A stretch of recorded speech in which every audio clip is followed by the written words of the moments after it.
Jim Culhane was late going home from the pub again, and if he didn't hurry, he'd be too late for supper.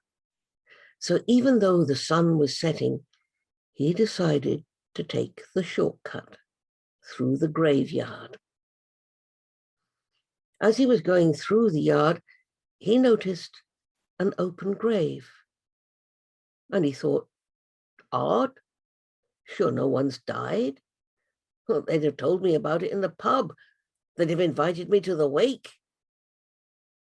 But he just shrugged his shoulders and walked on towards the wall where he would climb over and down onto the little lane that led straight to his cottage. But just before he reached the wall, he heard from behind him, "Jim Culhane, Jim Culhane." He didn't stop. He didn't turn round. He just leapt over the wall, down onto the lane and ran for home. He got there just as everyone else was finishing up their supper. He sat down at the table and said, "Oh my, I've lost my blessed black walking stick. No matter, I know where I left it. I dropped it as I was climbing over the wall from the graveyard. It'll be all right until tomorrow." But before he could stop her, his daughter, Mary, leapt up from her seat, grabbed her scarf from the peg by the door, wrapped it round her neck, and said, "It's all right, Da, I'll fetch it for you," and disappeared out through the door. She climbed over the wall and could see, in the moonlight, her father's big black walking stick where he dropped it. She just bent down to pick it up when she heard, "Mary Culhane, Mary Culhane." She didn't want to. She had to.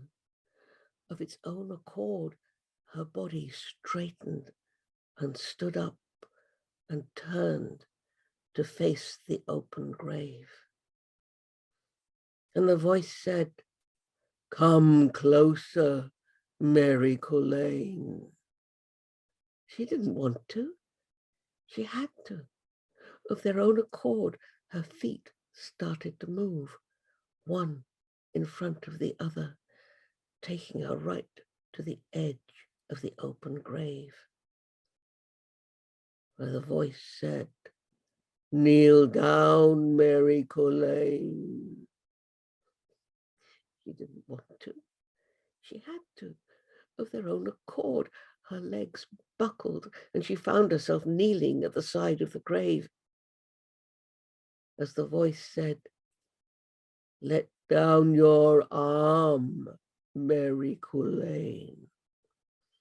She didn't want to. She had to. Of its own accord, her arm moved and went down, down, down into the grave, and something grabbed hold of her wrist, and something climbed up her arm, climbed up and up to sit on her shoulders. And the thing on her shoulders said, "Stand up, Mary Culhane." She didn't want to, but she had to. Of its own accord, her body gathered itself together and stood up. And the thing said, "Take me into town, Mary Culhane." She didn't want to. She had to. Of its own accord, her body turned and her feet started moving, moving down, down the hill towards the town. As they came to the first house, the thing said, "Stop." And then it went,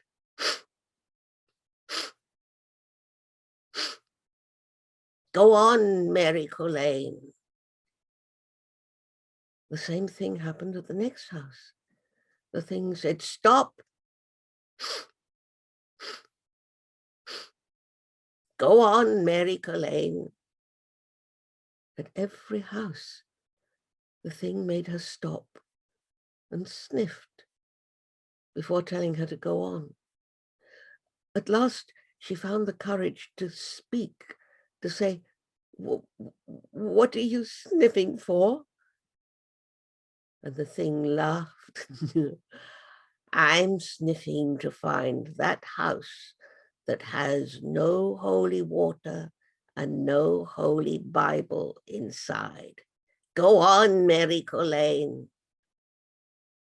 On they went, stopping at every house, until suddenly the thing on her shoulders sniffed and said, "This is the place.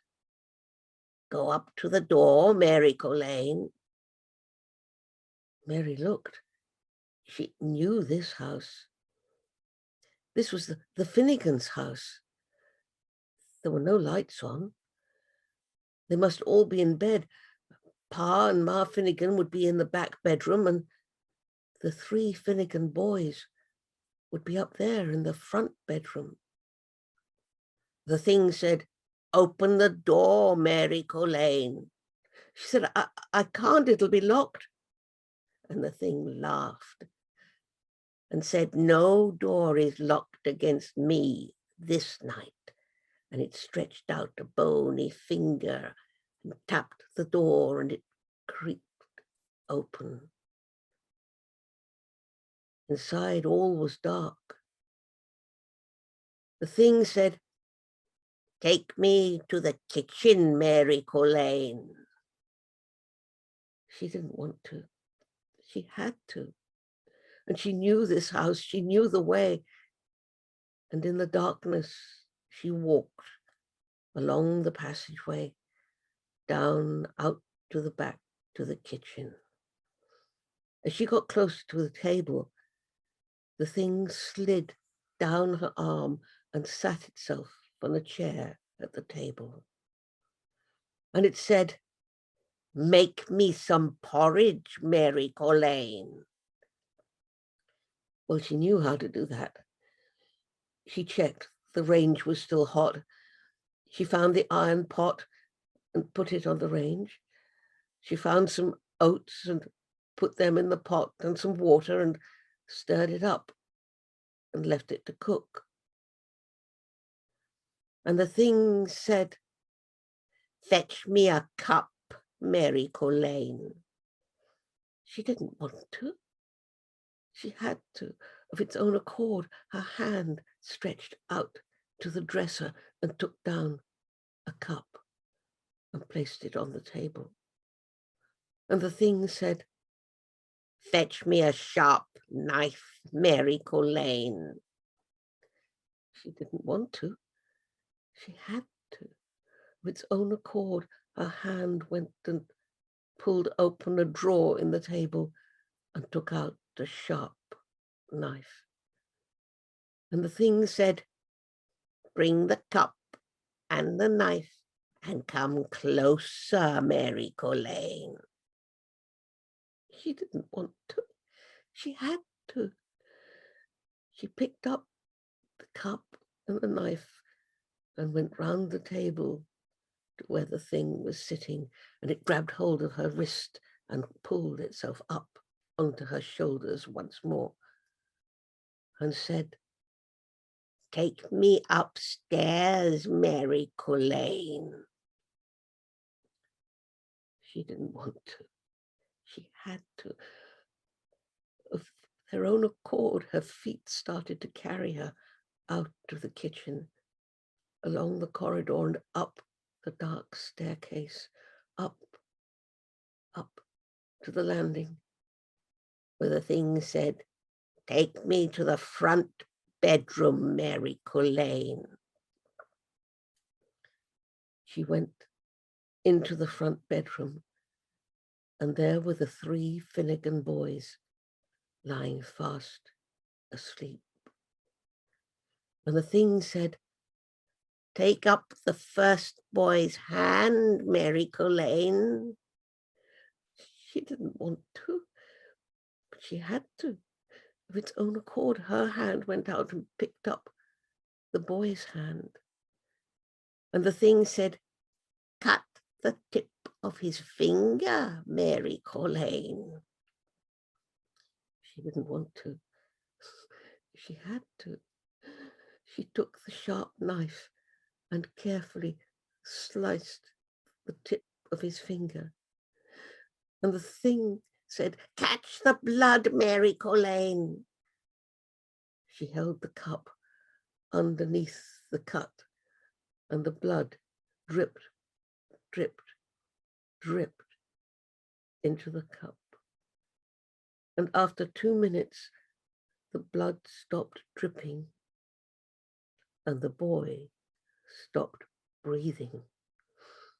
And there was just a spoonful of blood in the cup. And the thing said, "Take the second boy's hand, Mary Culhane." She didn't want to. She had to.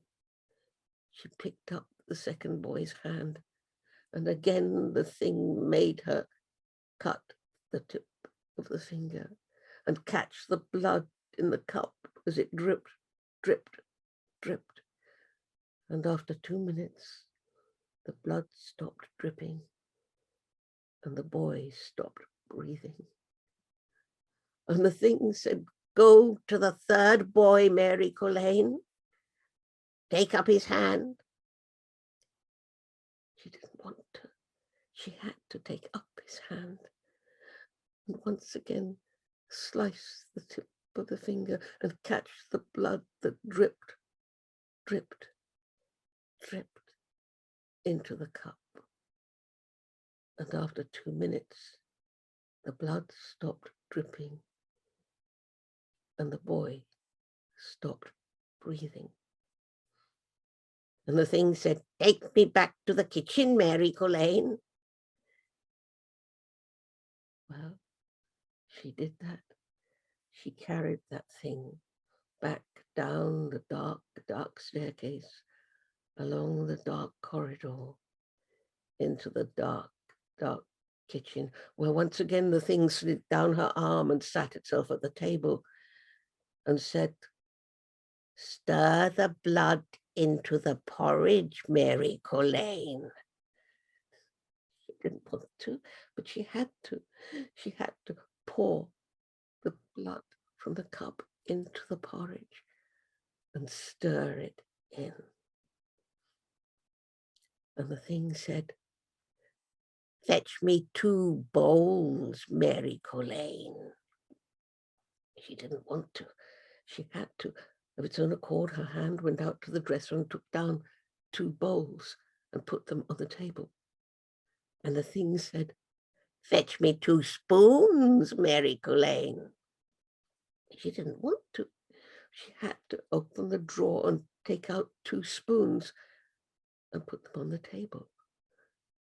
And the thing said, "Dish up the porridge, Mary Culhane." She knew how to do that. She took the ladle and scooped up the porridge into the 2 bowls, scraping the pot clean. And then she pushed the bowls over towards the thing where it was sitting. But it pushed one of the bowls back towards her, saying, "That one's for you, Mary Culhane. Eat up." She didn't want to. She had to.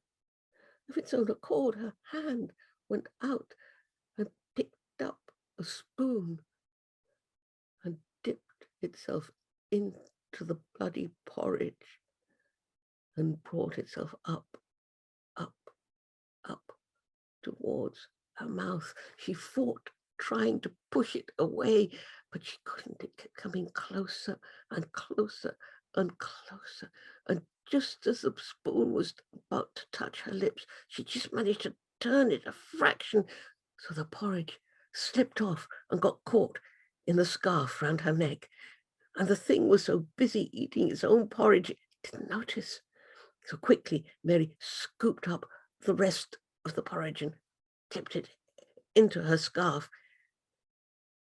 And when the bowl was clean and the thing had finished its bowl, she took the 2 bowls up and took them out to the scullery at the back, as though to wash them up.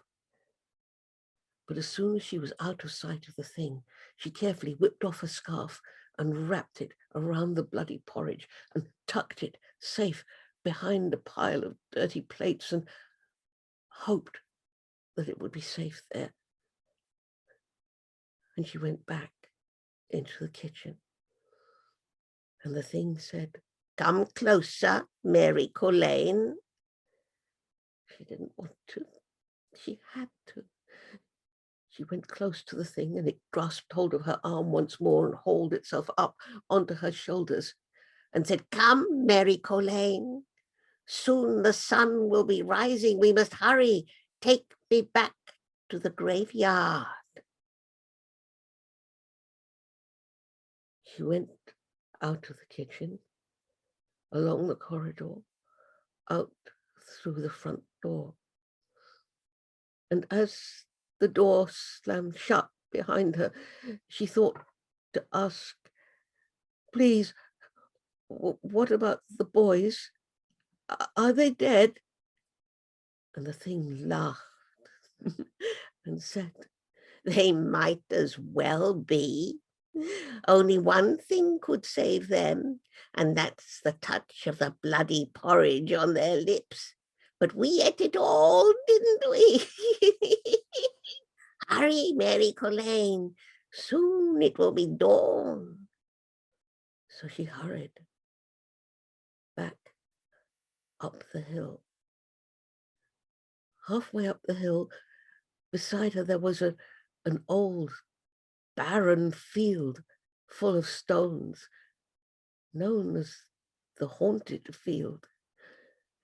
As they got close to it, the thing laughed and said, "Mary Culhane, that field is where we dance and play.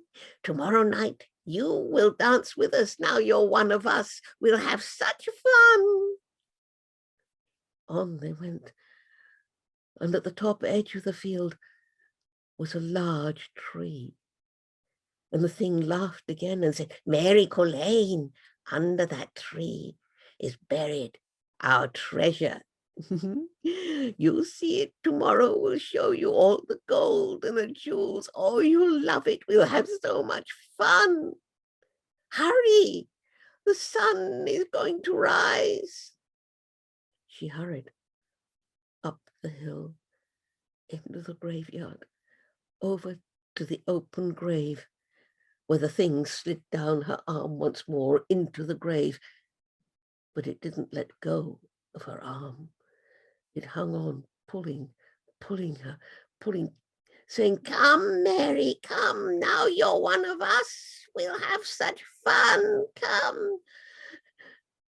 She didn't want to, but she could feel her body going down, moving towards that open grave. She was down on her knees and she was moving, leaning towards the grave. She fought, trying to get away, but she couldn't.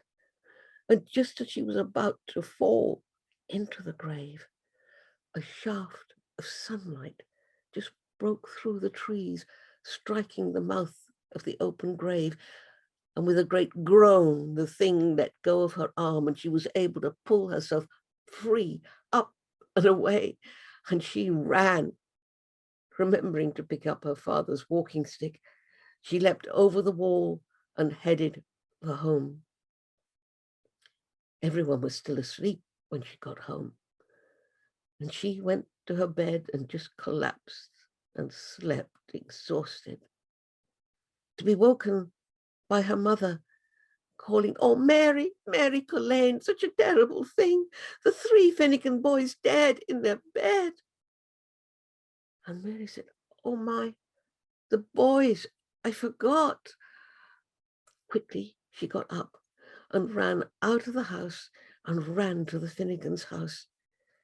There were crowds of people around, all weeping and wailing. And she pushed her way through until she found Ma Finnegan, and she took Ma Finnegan off to a corner and said, "Ma Finnegan, I don't know if I can, but I think I might be able to bring your boys back. Do you want me to try?" And Ma Finnegan said, "Oh, Mary Culhane, I don't know how you'd be able to do such a thing, but oh, if you can bring me back my boys, I'll give you anything you want at all." And Mary had an idea. She said, "Ma Finnegan, if I can bring your boys back, would you give me that old haunted field of yours up on the hill?" "Why, Mary Culhane, I don't know what you'd be wanting with that horrible old place, but if you give me back my boys, it's yours, and with pleasure. Oh, please, just try." So Mary Culhane shooed everybody out of the house and went in, shutting the door behind her. She went down the corridor, out to the kitchen, out to the scullery, and felt behind the dirty plates, and the scarf was still there. She carefully unwrapped it, and the porridge was still there. She ran up the stairs into the front bedroom where the 3 Finnegan boys were laid out. And she took the porridge and she carefully placed a small morsel on the lips of the first boy, and then the second boy, and then the third, and then she stood back and watched. And as she watched, some color flooded into those gray lips, turning them blue and purple, and then pink, and the pink flooded up into their cheeks. And suddenly their eyes fluttered open, and all 3 sat up and said, "Mary Culhane, what are you doing in our bedroom?" And so it was that Mary Culhane came to own the haunted field. She borrowed a crowbar and a spade, and she went under the tree and dug until she found a large wooden box bound in brass and locked. And using the crowbar, she managed to force the lock, and inside was gold and jewels. She used the treasure wisely. First, she had the whole field cleared and landscaped. Then she had a beautiful, huge house built. And when the house was nearly finished, she hired the very best carpenter she could find to make and to fix beside the inside of every door and every window a stout wooden box with a lock. And inside each box, she placed a holy Bible and a bottle of holy water.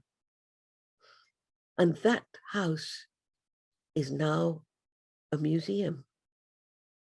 And if you go to Carlisle, you can go to the museum, and there you will be able to read for yourself the story of Mary Culhane.